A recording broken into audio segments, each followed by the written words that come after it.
Hello hi നമസ്കാരം. Photography മലയാളത്തിൻ്റെ പുതിയൊരു എപ്പിസോഡിലേക്ക് ഏവർക്കും സ്വാഗതം. ഇന്ന് ഞാനിവിടെ അവതരിപ്പിക്കാൻ പോകുന്ന വിഷയം ഫോട്ടോഗ്രാഫിയിൽ ഉപയോഗിക്കുന്ന ഫ്ലാഷുകൾ എത്ര തരമുണ്ട്, എങ്ങനെയാണ് അത് യൂസ് ചെയ്യുന്നത്, എന്തൊക്കെയാണ് അതിൻ്റെ കാറ്റഗറീസ്, ഇതൊക്കെ നോക്കാം. നമുക്ക് ഫോട്ടോഗ്രാഫിയിൽ ഫ്ലാഷിൻ്റെ ആവശ്യം എന്താണ്? നമ്മളിപ്പോൾ ഒരു പ്രത്യേക സാഹചര്യത്തിൽ നമ്മൾ ഫോട്ടോ എടുക്കാൻ പോകുമ്പോൾ നമ്മുടെ ക്യാമറയുടെ ISO പെർഫോമൻസ് വീക്കാണ്. ISO കൂടുതൽ കൂട്ടിക്കഴിഞ്ഞാൽ നോയ്സ് വരും. അങ്ങനെയൊക്കെയുള്ള സിറ്റുവേഷൻസിൽ, അല്ലെങ്കിൽ വളരെ ഇരുണ്ട ഒരു ലൈറ്റ് തീരെയും കുറഞ്ഞ ഒരു സിറ്റുവേഷനാണ്, നമ്മൾ സബ്ജക്റ്റിനെ വ്യക്തമായി കാണാൻ പറ്റില്ല. ഇങ്ങനെയുള്ള സിറ്റുവേഷൻസിൽ നമുക്ക് ലൈറ്റ് അധികം ആർട്ടിഫിഷ്യലായി ലൈറ്റ് കൊടുത്തിട്ട് ആ സബ്ജക്റ്റിനെ ഇലുമിനേറ്റ് ചെയ്യേണ്ട ചില സാഹചര്യങ്ങൾ വരും. ഇതിനു വേണ്ടിയിട്ടാണ് നമ്മൾ ഫ്ലാഷ് ഉപയോഗിക്കുന്നത്. അതുപോലെ നല്ല സൂര്യപ്രകാശമുള്ള ഒരു സമയത്ത് നമ്മൾക്ക് ഹാർഷായിട്ടുള്ള നിഴലുകൾ വരും. ആ സമയത്ത് നമ്മൾ ആ നിഴലുള്ള ഭാഗത്തേക്ക് ഒരു ഫില്ലായിട്ട് ഒരു സോഫ്റ്റായിട്ടുള്ള ഒരു ലൈറ്റ് ഫില്ല് ചെയ്ത് കൊടുത്തിട്ട് സബ്ജക്റ്റ് ഒരു നോർമൽ ലൈറ്റിങ്ങിലാക്കി കൊണ്ടുവരാം, അല്ലെങ്കിൽ അതിൻ്റെ നിഴലുകളുടെ കടുപ്പം കുറക്കാൻ വേണ്ടിയിട്ട് നമ്മൾ ഫ്ലാഷുകൾ യൂസ് ചെയ്യാറുണ്ട്. അതുപോലെ ചില സമയത്ത് ഡ്രാമാറ്റിക് എഫക്ട്സ് കൊണ്ടുവരാൻ വേണ്ടിയിട്ട് ഫ്ലാഷുകൾ ഉപയോഗിക്കാറുണ്ട്. ഇങ്ങനെയൊക്കെയാണ് ഫ്ലാഷിൻ്റെ ഉപയോഗങ്ങൾ. എത്ര തരം ഫ്ലാഷുകളുണ്ട് ഫോട്ടോഗ്രാഫിയിൽ? ഫോട്ടോഗ്രാഫി ചെയ്യുന്ന എല്ലാവരും ഫ്ലാഷ് ഉപയോഗിച്ചിട്ടുണ്ടാവും. അപ്പോൾ നിങ്ങൾ കണ്ടിട്ടുണ്ടാകും, ചിലത് ക്യാമറ ബോഡിയിൽ ഫിക്സ് ആയതുണ്ടാകും, ചിലപ്പോൾ പുറത്ത് വെച്ചിട്ടുണ്ടാകും, ചിലപ്പോൾ സ്റ്റാൻഡിൽ വെച്ചിട്ടുണ്ടാകും, ചിലപ്പോൾ വലിയൊരു ബോക്സിനകത്തുണ്ടാവും. ഇങ്ങനെ കുറേ ടൈപ്പ് ഫ്ലാഷുകളുണ്ട്. ഏതൊക്കെയാണെന്ന് നോക്കാം. ഫസ്റ്റ് ആയിട്ട് നമുക്ക് തരംതിരിക്കാൻ പറ്റുന്ന 2 വിധം ഫ്ലാഷുകളാണ്. ഒന്ന് ബിൽറ്റ് ഇൻ ഫ്ലാഷുകൾ, രണ്ടാമത്തേത് എക്സ്റ്റേണൽ ഫ്ലാഷുകൾ. ഫ്ലാഷുകൾ 2 തരമാണെന്ന് പറഞ്ഞു കഴിഞ്ഞു. അതിൽ ആദ്യത്തെ ടൈപ്പ് ഫ്ലാഷുകളാണ് built in flash. Built in flash എന്ന് പറഞ്ഞു കഴിഞ്ഞാൽ ക്യാമറയിൽ കമ്പനി തന്നെ ഫിക്സ് ചെയ്തിട്ട് അത് ക്യാമറ ഫോട്ടോഗ്രാഫറിന് അഴിക്കാനോ അല്ലെങ്കിൽ റിമൂവ് ചെയ്യാനോ പറ്റാതെ ക്യാമറ ബോഡിയിൽ തന്നെ ഫിക്സ് ചെയ്തിട്ട് വരുന്ന ടൈപ്പ് ഫ്ലാഷുകളാണ് ബിൽറ്റ് ഇൻ ഫ്ലാഷ്. ഇതിൻ്റെ ലൈറ്റ് കുറക്കാൻ ഒരുപാട് ഓപ്ഷൻസ് ഉണ്ടെങ്കിലും അതിൻ്റെ ആംഗിൾ മാറ്റാനോ അല്ലെങ്കിൽ വേറെ ഏതെങ്കിലും ഡയറക്ഷനിലോട്ട് അതിനെ തിരിച്ച് മാറ്റാനോ ഒന്നും പറ്റില്ല, അല്ലെങ്കിൽ ഇളക്കി മാറ്റാനോ ഒന്നും പറ്റില്ല. ക്യാമറയുടെ ബോഡിയിൽ ഫിക്സ് ചെയ്തിട്ടുള്ളത് നമ്മൾ ഫോട്ടോ എടുക്കുമ്പോൾ അത് പോപ്പപ്പായി വരും.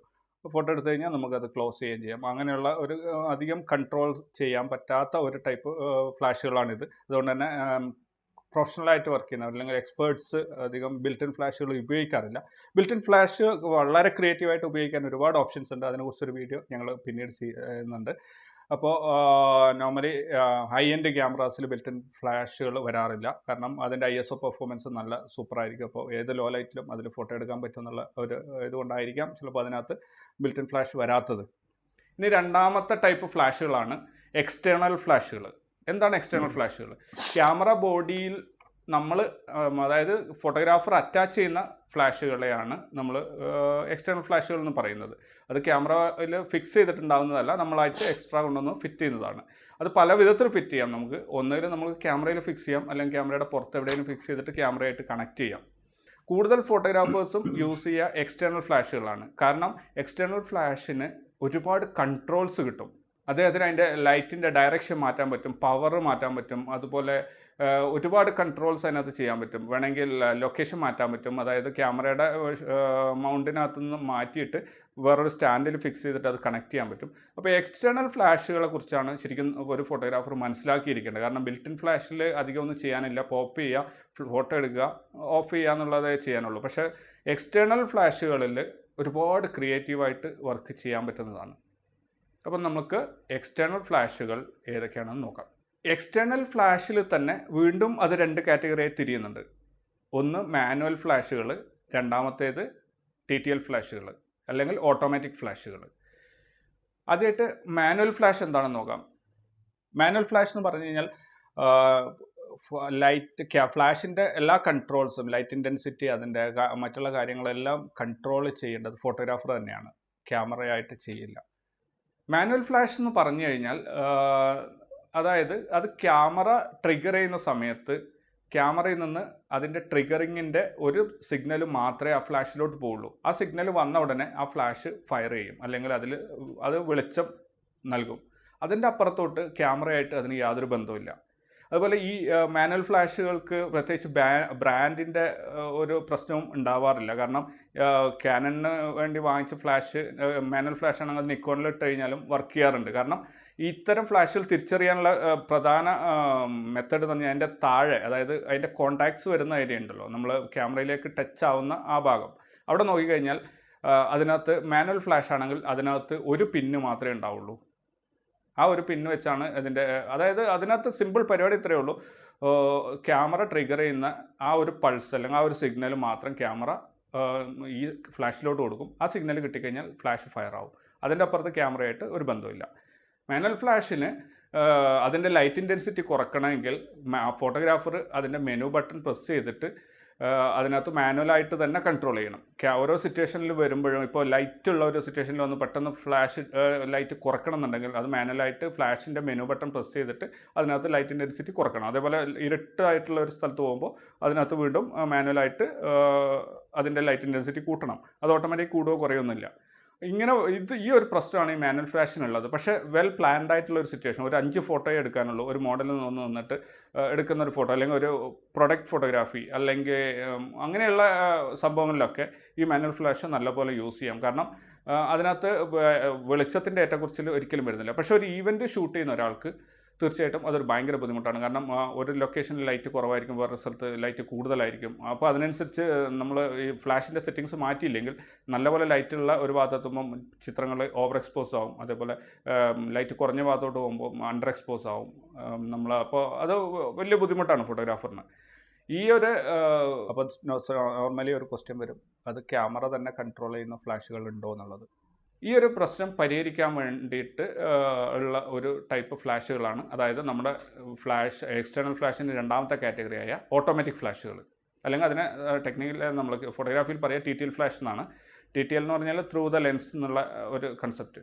ഈ ഓട്ടോമാറ്റിക് ഫ്ലാഷ് എന്ന് പറഞ്ഞു കഴിഞ്ഞാൽ അതിൻ്റെ അതിപ്പോൾ നമുക്ക് ബ്രാൻഡുകൾ മാറി ഉപയോഗിക്കാനൊന്നും പറ്റില്ല. നിക്കോണിന് വാങ്ങിച്ച നിക്കോണിനും കാനണിന് വാങ്ങിച്ചത് കാനണും തന്നെ യൂസ് ചെയ്യണം.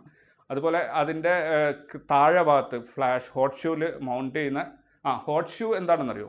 ഹോട്ട് ഷൂ എന്ന് പറഞ്ഞു കഴിഞ്ഞാൽ ക്യാമറയുടെ മുകളിൽ നിങ്ങൾ കണ്ടിട്ടുണ്ടാവും, നമ്മൾ ഫ്ലാഷ് റെക്കോർഡർ അങ്ങനെ സംഭവങ്ങളൊക്കെ കൊണ്ടുപോയി ഫിക്സ് ചെയ്യാൻ വേണ്ടിയിട്ട് ഒരു ചെറിയൊരു ക്ലാമ്പ് പോലെയുള്ളൊരു സാധനം. അതിനകത്ത് കുറച്ച് കോൺടാക്ട്സ് ഉണ്ടാവും, ഫ്ലാഷിൻ്റെ കോൺടാക്ട്സ് ഉണ്ടാവും. മറ്റുള്ള എന്തെങ്കിലും വാട്ടർ ലെവൽ സെറ്റ് ചെയ്യാൻ വേണ്ടി ആൾക്കാർ അതിൽ വാട്ടർ ലെവൽ മൗണ്ട് ചെയ്യാറുണ്ട്. വോയിസ് റെക്കോർഡ് ചെയ്യുമ്പോൾ വോയിസ് റെക്കോർഡർ മൗണ്ട് ചെയ്യാറുണ്ട്. അതുപോലെ വീഡിയോ റെക്കോർഡ് ചെയ്യുമ്പോൾ വീഡിയോ ലൈറ്റ് അതിനകത്ത് മൗണ്ട് ചെയ്യാറുണ്ട്.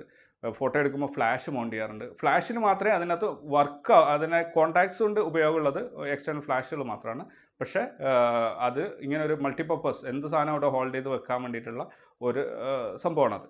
അപ്പോൾ ഈ ഹോട്ട് ഷൂവിൽ നമ്മൾ മൗണ്ട് ചെയ്യുന്ന സ്ഥലത്ത് ഈ കോൺടാക്ട്സ് കൂടുതൽ ഫ്ലാഷിനും 5 കോൺടാക്ട്സ് ഉണ്ടാവും. TTL ഫ്ലാഷിൽ തന്നെ ഒരുപാട് ഓപ്ഷൻസ് വരുന്നുണ്ട്. അതിൻ്റെ കൺട്രോൾസ്, ടൈമിംഗ്, ഇങ്ങനെ ഒരുപാട് കാര്യങ്ങളുണ്ട്. അപ്പോൾ ബെസ്റ്റ് റിസൾട്ട് നിങ്ങൾക്ക് കിട്ടണമെന്നുണ്ടെങ്കിൽ നിങ്ങൾ കാനൺ യൂസർ ആണെങ്കിൽ കാനണിൻ്റെ ഫ്ലാഷ് തന്നെ വാങ്ങിക്കുക. നിക്കോൺ യൂസറിന് നിക്കോണിൻ്റെ ഫ്ലാഷ് തന്നെ യൂസ് ചെയ്യുക. TTL model. മാനുവൽ ഫ്ലാഷ് ആണെങ്കിൽ നിങ്ങൾക്ക് ഏത് ഫ്ലാഷ് വാങ്ങിച്ചാലും യൂസ് ചെയ്യാം. കാരണം അതിനകത്ത് ആകെ നമ്മൾ ഫോട്ടോ ഷട്ടർ ക്ലിക്ക് ചെയ്യുമ്പോൾ അതിനകത്ത് ലൈറ്റ് വരണമെന്നേ ഉള്ളൂ. ആ ടൈമിംഗ് കറക്റ്റായി കിട്ടുന്ന ഒരുവിധം നല്ല ബ്രാൻഡ് ഏതെങ്കിലും നോക്കി വാങ്ങിക്കാം. വളരെ ചീപ്പായിട്ട് ഇന്ന് മാർക്കറ്റിൽ ഒരുപാട് മാനുവൽ ഫ്ലാഷുകൾ കിട്ടുന്നുണ്ട്. അപ്പോൾ TTL ഫ്ലാഷുകൾ, അതായത് നിങ്ങൾ ക്യാമറ മെനുവിൽ നോക്കിയാൽ TTL എന്നാണ് ഉണ്ടാവുക, ഇലക്ട്രോണിക് ത്രൂ ദ ലെൻസ് അല്ലെങ്കിൽ ത്രൂ ദി ലെൻസ് എന്നുള്ള ആ ഒരു സെൻസിലാണ് TTL എന്ന് പറയുന്നത്.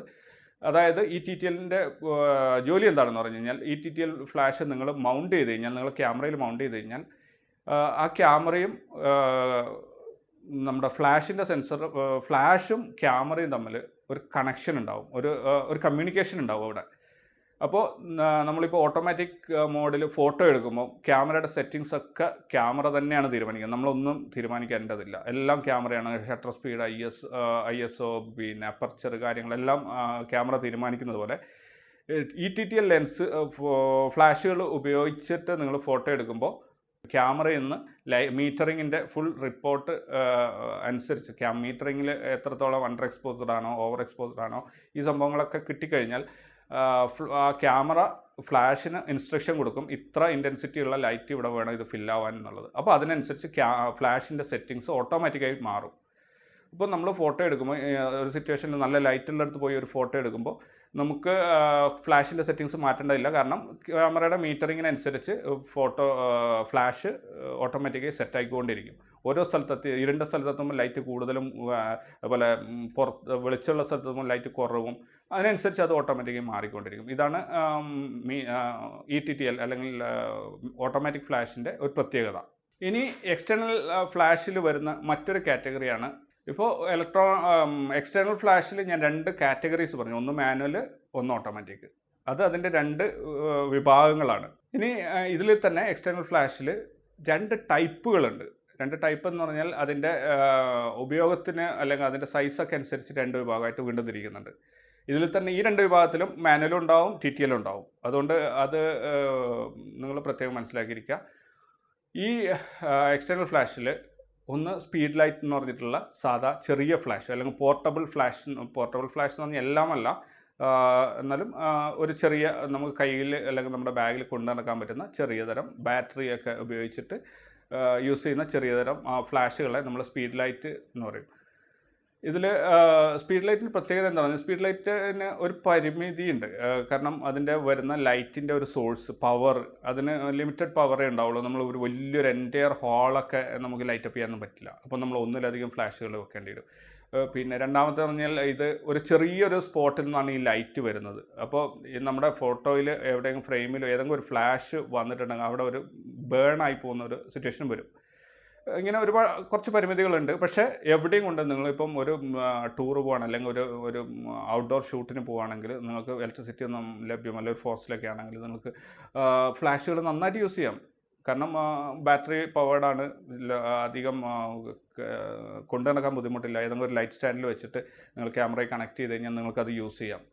അതേ സമയത്ത് വേറൊരു ടൈപ്പ് ഫ്ലാഷുകൾ വരുന്നുണ്ട്. അതിന് നമ്മൾ പറയുക സ്റ്റുഡിയോ ഫ്ലാഷ്, സ്ട്രോബ് അല്ലെങ്കിൽ സ്റ്റുഡിയോ ലൈറ്റ്സ് എന്നൊക്കെ പറയുന്ന ടൈപ്പ് വലിയ തരം ഫ്ലാഷുകൾ. അതിൻ്റെ ഫ്ലാഷിന് ഭയങ്കര പവറാണ്. നമുക്ക് ഒരു എൻറ്റയർ ഏരിയ ഇലുമിനേറ്റ് ചെയ്യാൻ 1-2 ലൈറ്റുകൾ ഉണ്ടായി കഴിഞ്ഞാൽ ഒരുപാട് ഏരിയ ഇലുമിനേറ്റ് ചെയ്യാൻ പറ്റും. ഹൈ പവറാണ്. അതുപോലെയാണ് അതിൻ്റെ പ്രവർത്തനം. വളരെ ഹെവിയാണ്. അതിൻ്റെ അത്രയും പവർ ലൈറ്റ് വരുന്നതുകൊണ്ട് നമ്മൾ നല്ലപോലെ ഡിഫ്യൂസ് ചെയ്തിട്ട് വേണം യൂസ് ചെയ്യാൻ. എല്ലാ ഭാഗത്തും ഒരുപോലെ ഈവൻ ലൈറ്റിംഗ് കിട്ടണമെങ്കിൽ നമ്മളതുപോലെ ഡിഫ്യൂസ് ചെയ്തിട്ട് വേണം ആ ലൈറ്റുകൾ യൂസ് ചെയ്യാൻ വേണ്ടിയിട്ട്. സ്റ്റുഡിയോ ലൈറ്റ്സിൽ തന്നെ പോർട്ടബിൾ സ്റ്റുഡിയോ ലൈറ്റ്സ് ഉണ്ട്. കാരണം നമ്മുടെ നാട്ടിൽ ഇൻവേർട്ടറൊക്കെ ഉള്ള പോലെ ഒരു എക്സ്ട്രാ പവർ സപ്ലൈ, ഒരു ചെറിയ ജനറേറ്റർ, ഇലക്ട്രോണിക് ജനറേറ്റർ വെച്ചിട്ട് അതിൽ നിന്ന് പവർ എടുത്ത് അല്ലെങ്കിൽ ബാറ്ററി, ഹൈ പവർ ബാറ്ററികൾ കണക്ട് ചെയ്തിട്ട് അതിൽ നിന്ന് പവർ എടുത്തിട്ട് വർക്ക് ചെയ്യുന്ന ടൈപ്പ് സ്റ്റുഡിയോ ലൈറ്റുകളും ഉണ്ട്. അതിന് പോർട്ടബിൾ സ്റ്റുഡിയോ ലൈറ്റ് എന്നാണ് പറയുക. ഈ പോർട്ടബിൾ ടൈപ്പ് നമ്മൾ കൂടുതലും ഫാഷൻ ഷൂട്ട് അല്ലെങ്കിൽ എക്സ്റ്റേണൽ മോഡൽ ഷൂട്ടിനൊക്കെ വളരെയധികം യൂസ് ചെയ്യുന്നൊരു സംഭവമാണ്. അപ്പോൾ എക്സ്റ്റേണൽ ഫ്ലാഷിൽ തന്നെ 2 വിഭാഗങ്ങളാണുള്ളത്. ഒന്ന് സ്പീഡ് ലൈറ്റ്സ് അല്ലെങ്കിൽ ചെറിയ തരം ഫ്ലാഷുകൾ, ബാറ്ററി യൂസ് ചെയ്തിട്ട് ഉപയോഗിക്കുന്ന ലൈറ്റുകൾ. രണ്ടാമത്തത് സ്റ്റുഡിയോ ലൈറ്റ്സ് അല്ലെങ്കിൽ ഹെവി ആയിട്ടുള്ള സ്റ്റുഡിയോ ഫ്ലാഷുകൾ. ഈ 2 ടൈപ്പുകളാണുള്ളത്. അപ്പോൾ TTL ഫ്ലാഷ് എന്താണെന്ന് മനസ്സിലായി, മാനുവൽ ഫ്ലാഷ് എന്താണെന്ന് മനസ്സിലായി, പിന്നെ 2 ടൈപ്പ് ഫ്ലാഷുകൾ എന്താണെന്നൊക്കെ മനസ്സിലായില്ലേ. അപ്പോൾ ഈ ഒരു എപ്പിസോഡ് ഇവിടെ വെച്ച് കട്ട് ചെയ്യാണ്. നിങ്ങൾ തീർച്ചയായിട്ടും ഇതിൻ്റെ 2ാം ഭാഗം ഇതിൻ്റെ കൂടെ തന്നെ അപ്ലോഡ് ചെയ്തിട്ടുണ്ട്. അത് കാണാതിരിക്കരുത്. അപ്പോൾ ഒരു കംപ്ലീറ്റ് ഫ്ലാഷിനെ കുറിച്ചുള്ള ഒരു ബേസിക് കൺസെപ്റ്റ് നിങ്ങൾക്ക് കിട്ടും പ്രതീക്ഷിക്കുന്നു. കാണാൻ ശ്രമിക്കുക. അതുപോലെ നമ്മുടെ ചാനൽ പരമാവധി സബ്സ്ക്രൈബ് ചെയ്യാനും അതുപോലെ ഷെയർ ചെയ്തിട്ട് സോഷ്യൽ മീഡിയ ഏതൊക്കെ പ്ലാറ്റ്ഫോം ഉണ്ട് അതിൽ നിങ്ങൾ ഷെയർ ചെയ്യാൻ നമ്മൾ തീർച്ചയായിട്ടും ഒരിക്കലും ഇത് എന്തെങ്കിലും ഒരു പ്രത്യേക ലക്ഷ്യം കൊണ്ട് നടക്കുന്നതല്ല. അറിവ് ഷെയർ ചെയ്യാന്നുള്ളത്. ഇത് എൻ്റെ മാത്രം അറിവുകളല്ല, എനിക്ക് മറ്റുള്ളവർ പറഞ്ഞു തരുന്ന അറിവ് കൂടി ഞാൻ നിങ്ങളുമായിട്ട് ഷെയർ ചെയ്യുന്നുണ്ട്. അപ്പോൾ പരമാവധി ഈ ചാനലിന് ഒരു ബൂസ്റ്റ് കൊടുക്കേണ്ടത് നിങ്ങളെല്ലാവരുടെയും ഉത്തരവാദിത്വമാണ്. ചെയ്യില്ലേ?